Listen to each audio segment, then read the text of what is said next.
Alright guys, welcome back to another edition of Average Aaron's Auto Videos, and today I'm going to talk about how to put on fender flares. So I've got the rear fender flare set up here, and I just ordered these offline, and if I remember I'll link it below, the kinds I ordered. And I'm going to put this on over the truck for a couple reasons. One, I like the look, and two, it'll help cover up this Bondo mess that I did in a previous video, but I'll be darned if this isn't super smooth between the sanding and the wax and the polish that we put on the top of it. So it turned out really well for an amateur. And I could have spent a lot more time on it, but I did everything by hand. No tools are required, and you can do it too. And check out that video if you want to see how to do that. So first thing is you're going to get an enormous box with this fender in it. And these little things look cool, but they're only aesthetic. And so you have to put them on yourself. So you will get a little bag like this full of a bunch of bolts, nuts, and washers. And they give you a bunch of extra pieces, so if you feel like you get to the end and you have extra parts, that's okay. This isn't IKEA where they only give you exactly what you need. So you'll get them like this, and you'll put the bolt on this side, and then on the back side, flip it over here and show you, you'll put on the washer and the bolt. Back side looks like this. They also give you this nice long piece of rubber trim, which I have cut and already put on all four fenders. So you'll have a little bit extra if you need it.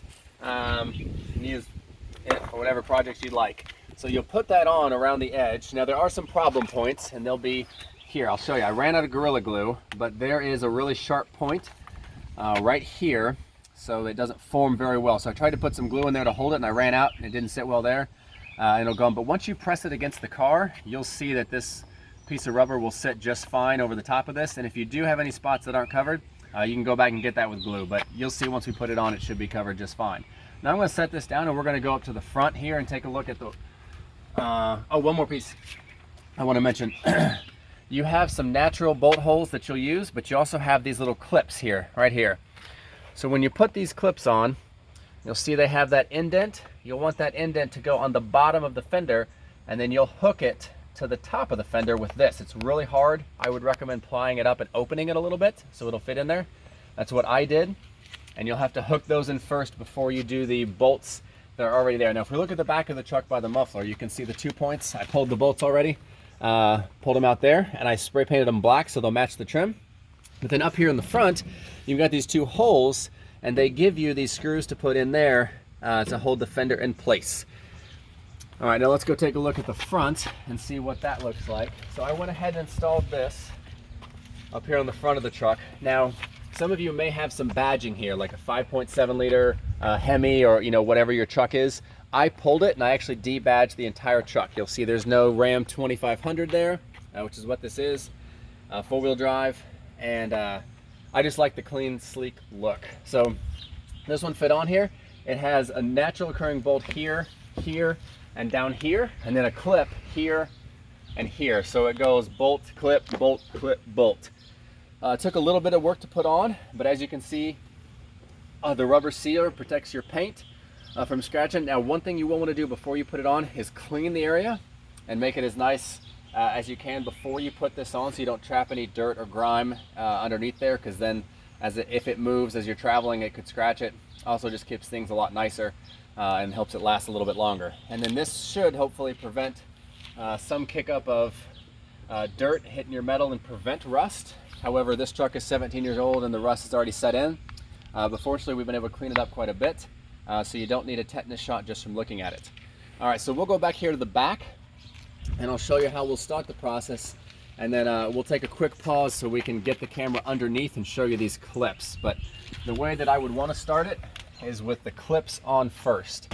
So I'm going to set it up here, and then you're going to have to bend it and manhandle it a little bit, or person handle it, whatever it is. But see how much that gives until your clip rests in here. So I'm not going to have you watch me wrestling with this, but I'll pause and show you the end result once we get done.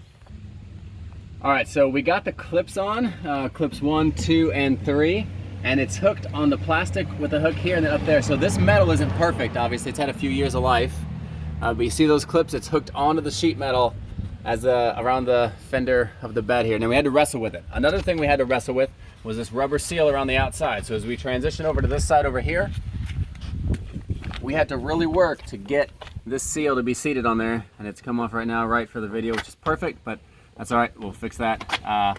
Do the clips first before you bolt it down and make sure this rubber piece is good.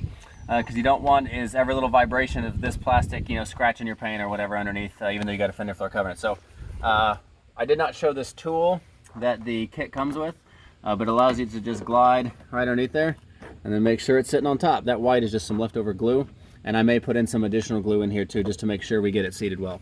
All right, we're gonna pause, put on the rest of the bolts, and show you the final product.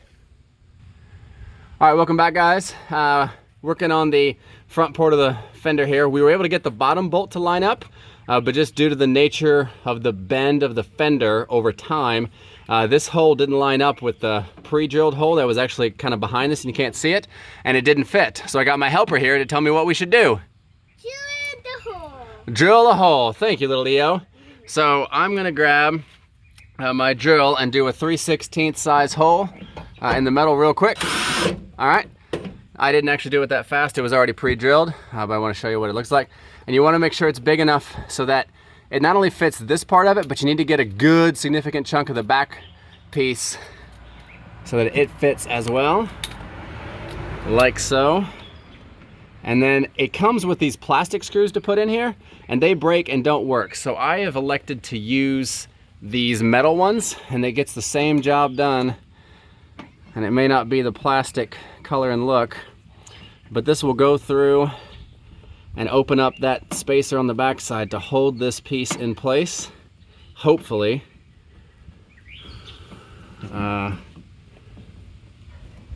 Yep, you gotta hold it from spinning.